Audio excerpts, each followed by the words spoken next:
Have you seen this video? Everyone's talking about it. Gospel star Marvin Sapp. Hmm. Yeah, it's wild. I have, yeah. It's making the rounds for sure. Yeah, so we're going to take a deep dive today into this whole controversy. It all started at a Pentecostal convention in Baltimore this past July, actually, 2024.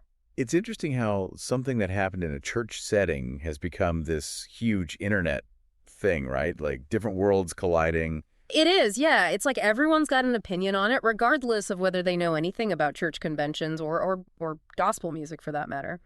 So we've got a bunch of articles here. We've got USA Today, People, the New York Post. A lot of different angles to look at. Yeah, and we want to, cut through all the noise, all the social media stuff. Right. Give you the full picture, like what actually happened, why everyone's freaking out, and what Marvin Sapp himself is saying about it all. So the question for you right off the bat is, how do we interpret actions that are meant for one context, in this case, a church, when they're suddenly blasted out to the whole world online? Exactly, and this video is, well, it's pretty straightforward in what it shows. Okay. So it's Marvin Sapp. He's speaking at the 109th Pentecostal Assemblies for the World Convention in Baltimore, Maryland, July 2024.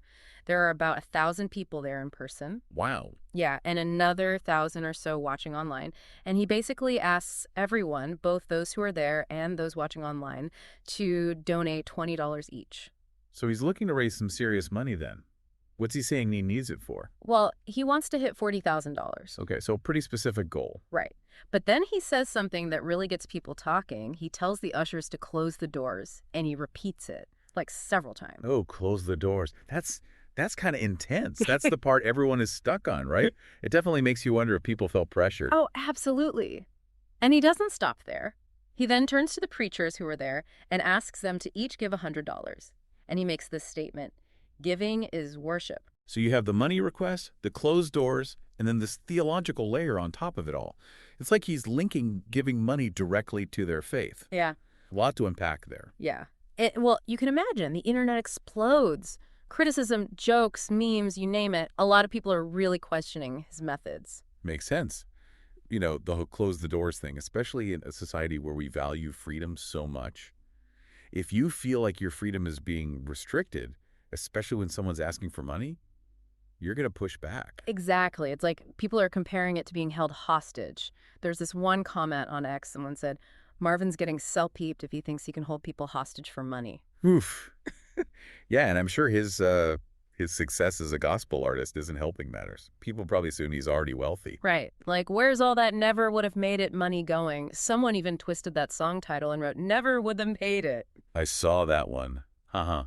It's kind of funny, but also, a lot of people are seriously angry, calling it a shakedown, false prophet, all that. Someone even said they would have called 911. Wow. False prophet. Yeah. That's a heavy accusation.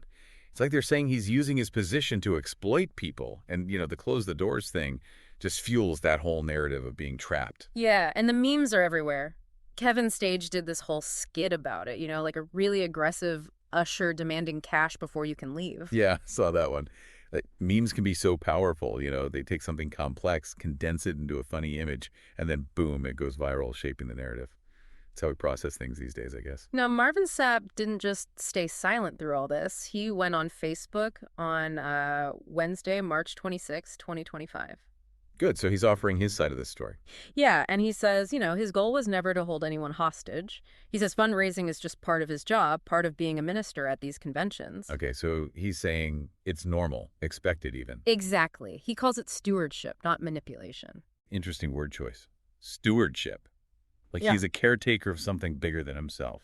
Yeah, and then he talks about the timing of the offering. He says it's a vulnerable time. They're handling a lot of cash. Security's on high alert. Yeah, I can see that.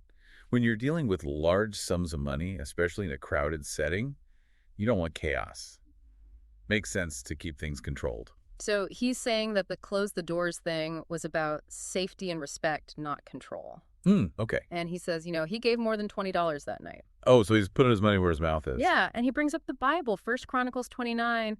It's about King David asking people to give to build the temple. Right. And the point there is that God didn't need the money, but the giving was an act of devotion, a way for the people to show their commitment. Exactly. So he's saying, look, asking for specific amounts isn't unbiblical. It's not manipulation. He wants people to understand the bigger picture, the movement behind the moment, as he puts it. So he's pushing back against the accusations, saying it's a misinterpretation, a lack of understanding of the church context. Yeah, and that's something we need to think about, right?